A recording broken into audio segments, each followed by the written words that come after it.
I've been hinting about skills and skill acquisition for 2 episodes now. This is the episode where we talk about skills, why they're important, and how to get them. Consumer culture wants you to be helpless. I mean, that's an anthropomorphization, right? Like, consumer culture doesn't want anything. It just has emergent behavior. It's a system. There's no one guiding it. But basically, consumer culture wants you to be helpless. It wants you to be good at one thing and one thing only. It wants you to do that thing to maximize your earning potential. So you can get lots of money so you can spend that money having other people do stuff for you, right? I mean, this was always the dream of this sort of advanced technological society, is that we wouldn't have to do anything because robots would do stuff for us. But to get to that point, since we don't have robots that do all our stuff for us yet, what we have to do is we have to be really good at something so we can maximize our earning potential so we can get lots of money. But since we're so busy doing that one thing to earn money, we can't do anything else for ourselves because we're basically helpless babies. So we need to give the money that we earn to someone else to cook us food because we're too busy working to cook our own food. And we don't know how because we're not very good at it because we're a specialist in whatever it is we do. Or we need to pay someone to change our oil for us because we're not very good at it. We need to pay a specialist to cook our food. We need to pay a specialist to come hang a painting on our wall. We need to pay a specialist to plug in our light bulbs. Like, whatever it is we need to do, we don't do it ourselves. That's kind of the premise of how our society works. Now, this is actually a great idea from an efficiency perspective. It's created the most mind-bogglingly effective economy the world has ever known, obviously. It's achieved what it set out to do, but along the way, it's causing some problems. Problems like pollution, like excessive carbon in the atmosphere, and the extinction of species, and the usurpation of human dignity and sense of belonging. And it's contributed to this sense of quiet desperation and ennui that we have to numb and dull with entertainment that we have to pay money for. And because we need that numbing, we have to go back to work, which is also a form of numbing. All right. So I kind of have to reel myself in from ranting about how messed up consumerism, because it really bothers me. But point is, consumerism wants you to be specialized so you can earn lots of money, and it wants you to be helpless. That's the effect. From a personal resiliency perspective, this is terrible because if you're a narrow specialist and what the market wants, what the market will pay for, shifts even slightly, you have to scramble to retrain. If there's a recession and the recession hits your industry hard, that could be really bad. And also because you don't know how to do stuff because you only have one real skill set, you have no option to get stuff except to pay for it. Okay, well, so what can we do about that? Well, we could learn some skills. We can learn some skills with the aim of reducing our cost of living while maintaining or improving our quality of life. Because this is the promise. The promise is that if we can cultivate this garden and an ecosystem of skills, we'll be able to have good lives and we won't have to spend as much money doing it. This will allow us to work less. Welcome to Advanced Retro Adaptics. I'm Tyler Disney.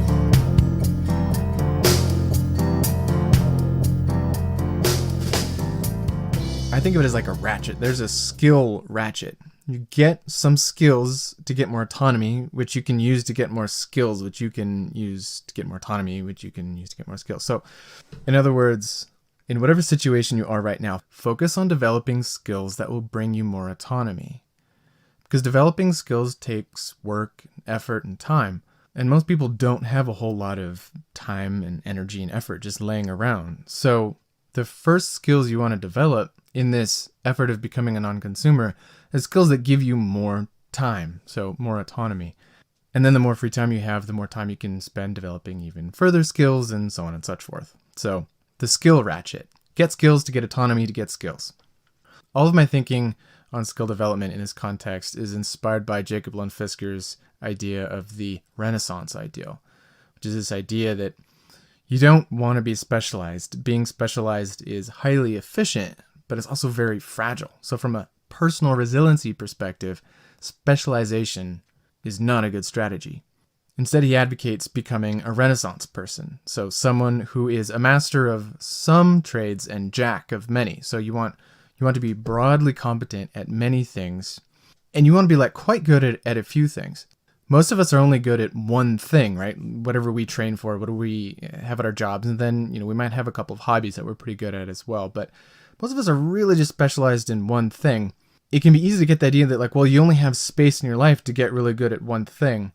Well, that's not really true because, I mean, think about it. Most of our specialties, we just get good enough to get a good job for it, and then we cruise. It's not like we're spending all of our time getting better at our jobs, unless we're total Cal Newport, Scott Young, ultra learning freaks, in which case, you're good. I have nothing to teach you. But the point is that if you can get more freedom and time in your life to work on skills, it's not a stretch to become quite good at a number of different things. So when it comes to skill development, I think of 3 categories, which roughly come in phases, 1, 2, 3 phases. So the first phase is fundamentals, and that's what skills do I need to decrease my cost of living as quickly as possible? So here you're looking for easy and quick wins because you don't have a whole lot of time available in your life. You're going for the big stuff. So look at your expenses, figure out what you spend the most money on, and target those things. For most people, that's housing, transportation, and food. Food is a classic. It's easy to understand. Eat out less. Cook more. Learn the skill of cooking tasty meals that are healthy that you like to eat. Housing could be get a smaller house, get a different house, move to a different neighborhood. If you're dirtbag adjacent, it could be get a van and move into a van. Transportation could be sell your car, you don't need it, get a bicycle instead. It could be get out from under your expensive lifestyle car and get a cheaper, more reliable used car. So those are some sort of obvious low-hanging fruit skills that you can get after. But you also want to be getting after the skill of thinking strategically, right? So we just talked about the big 3. Can we think of those all at the same time? How could we optimize all 3 of those? Well, let's say that you have where you live, you have where you work, and you have where you go and get food, the grocery store. Could you move closer to work and closer to a grocery store so that you can sell your car and bike or walk to work or the grocery store? That's potentially thousands of dollars a month that you are no longer spending because you developed the skill of thinking strategically. Another skill here is self-reflection and self-knowledge, and being honest about the difference between things you want, things you think you need, and things that aren't really bringing you joy. So is the big house that you are in all by yourself really bringing you happiness? Is it worth the amount of money you're spending? Is the fancy car bringing you things that you'll care about when you're 80 years old? So these are some other skills that it's good to have. And if you're trying to change your lifestyle in a significant way and you have a significant other in your life, another skill is going to be emotional intelligence, communication, being able to compromise and have hard conversations and respect other people's agency while also developing yourself as a person in the ways that you want to grow. I mean, when you start down the rabbit hole of skill development, there's an incredible richness that you can get into just by starting to do something as simple as learning how to cook. So that first phase of skill development, the fundamentals, that's when you really get onto the skill ratchet. That takes your cost of living down dramatically. You're going to be spending less money than you were before, so theoretically that means you'll be saving money. Maybe you'll be paying off debts, whatever you got to do. But the point is that you're going to make some breathing room for yourself. And this could look like anything. This could look like just saving more and having the peace of mind of knowing that you have a savings account. You've got a buffer in case anything happens to your income. It could mean you're now in a position to save for a bit and take some time off. It could mean that you're in a position to negotiate part-time, flexible time, take long gaps in between jobs, or keep saving up for a number of years and then call yourself financially independent and no longer work anymore if you're getting your cost of living down low enough. There's a whole spectrum of ways in which lowering your cost of living can change your relationship to work to free up your time and autonomy. So none of these 3 phases are you ever done. You're never complete. I call them phases because if you're just getting into it, I think you should probably start with fundamentals because that's going to get you the most bang for your buck in terms of freeing up some autonomy. But for the rest of our lives, I think we should be working on the fundamentals.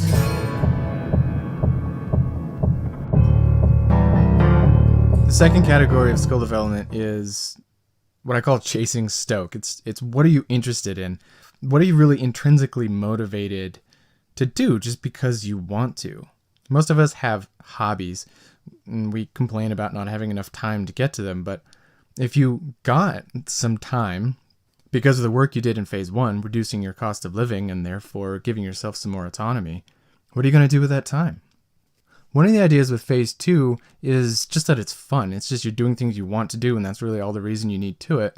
But another aspect of it is that it's really helping you get out of the specialization trap. So if you're hyper specialized, if you're only good at one thing, if the market shifts, you're kind of screwed. You have to scramble to retrain so that you can get money doing your specialty, right?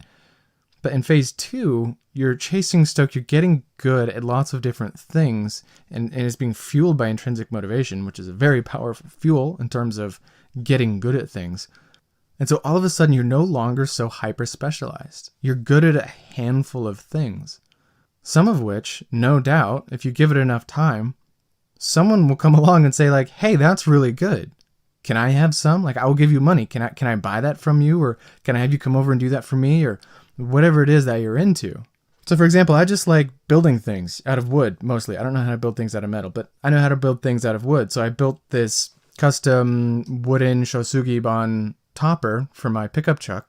And I had someone yell at me across the parking lot, bro, I will pay you to build me one. You know, like I was just doing my thing and someone offered to pay me money to do that for him. And so this aspect of phase 2 is going to increase your personal resilience because you're no longer so dependent on your one specialty for your source of income. And you know, they say that trying to make a living doing what you love is a terrible idea because you'll wind up doing neither. Because it's just super stressful. I think there's a lot to that, but I think one of the reasons there's a lot to that is because so many people have such a high cost of living. If your cost of living is very low, you don't have to do that much to pay the bills. So I think it's really stressful to take something that you love and earn $50, $60, $70, $100,000 a year doing it, right? Like for most people's interests and most people what they love to do, that's just really hard. That's asking a lot of it. That's putting a lot of pressure on it, to paraphrase Elizabeth Gilbert here in Big Magic.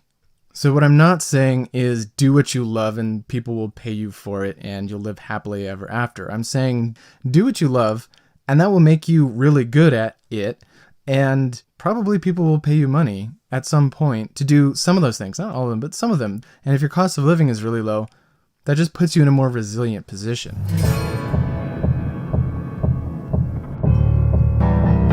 Phase 3, category 3 of skill development is what I call life's work, mission, purpose, dharma, whatever you want to call it. If you're really in touch with a purpose for your life, with a direction of impact that you want to have, I think that it deserves a category of skill development of its own to really flesh that out.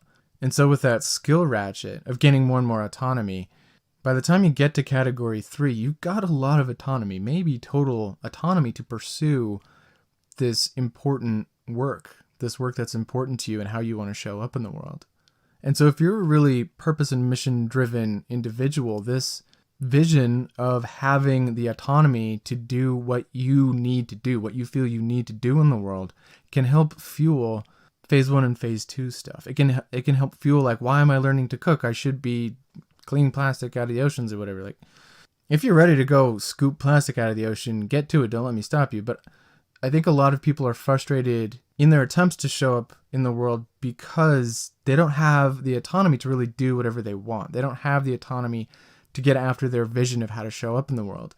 And so this skill ratchet, this ratchet between skills and autonomy, is one way to deliver you to a place where you can show up exactly the way you want to, because you've got freedom, because you've got skills, because you're resilient, because you have a low cost of living. So to tie it all together, we can propose a hypothetical, right? You're working a job, it's a whatever job, you're making decent money, but you're spending most of it. You get after phase 1 skills. You sell your car, you downsize your apartment, you start cooking. Your cost of living drops dramatically, but your quality of life doesn't. And this is key. This is not about sacrifice. This is not about white knuckling anything. This is about improving your life. So instead of sitting in traffic in a car huffing smog, you're on a bicycle, probably still huffing smog, but less, I think. Anyways, you're on a bicycle, you're getting exercise, you're feeling better, maybe you're losing some weight, you feel fitter, you're eating healthier food because you're getting healthy ingredients at the grocery store, you're spending less time commuting, you make some new, healthy, fit, sexy bike friends, and your life actually improves, and you're spending way less money a year.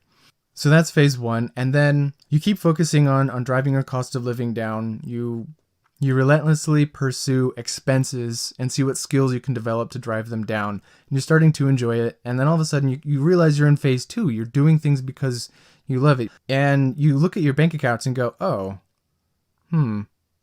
I could just not work for the next 3 years. And so you don't. So you quit. And now you're spending all of your free time doing exactly what you want. And you're getting better at things, and you're just not that worried. You come down from the stress, you're getting into your spiritual practice, you're doing mindfulness, whatever it is you're doing. Maybe you're not into that hippie stuff, that's fine. But the point is that you've carved out a big chunk of autonomy for yourself, and you're using that to develop yourself in a way that feels really fun and authentic and natural to you, and your cost of living keeps going down, and your quality of life keeps going up.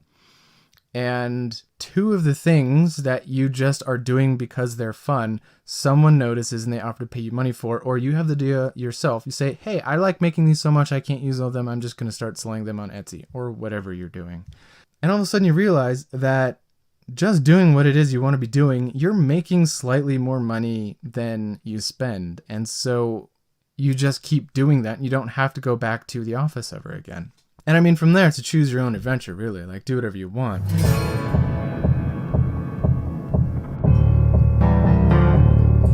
All right, grand. We're well on our way to personal autonomy and resilience, and we're having fun while we do it. But isn't this a bit selfish? All this inwards-focused effort? There's important work to be done. We've got a whole civilization to decarbonize, a literal ocean of plastic to clean up, populations to move away from coastlines and drought zones, species to rescue from the brink of extinction. Yes, I think all of this personal work, the skill acquisition, gaining your own autonomy, is part of that work. I think it's necessary to that work in multiple ways. First, where do you think all that plastic came from? And all that carbon? Look, I'm sure you're making as ethical as possible purchasing decisions now, but green consumerism isn't going to save us. It's just slightly less bad, but it's still based on the process of digging stuff up, selling it, then putting it in a landfill and calling that process GDP. It's doable to have a truly low ecological footprint if you spend a lot of money, but it's very difficult. Conversely, if you've replaced spending money with skills and your cost of living is super low, it's very difficult to have a big eco footprint, even if you were trying. You pretty much have to spend all of your money on diesel that you just pour in a hole and light on fire. Also, even if you spend lots of money on only ethical goods and services, the people you're giving that money to might not. You're still very much part of this insane process of sloshing money around. So cutting your cost of living and upping your skills just right away reduces your individual contribution to the problem. A drop in the bucket, sure, but I mean, that's all each of us are, right? Right action is not determined by the scale of impact. If it's the right thing to do, it's the right thing to do.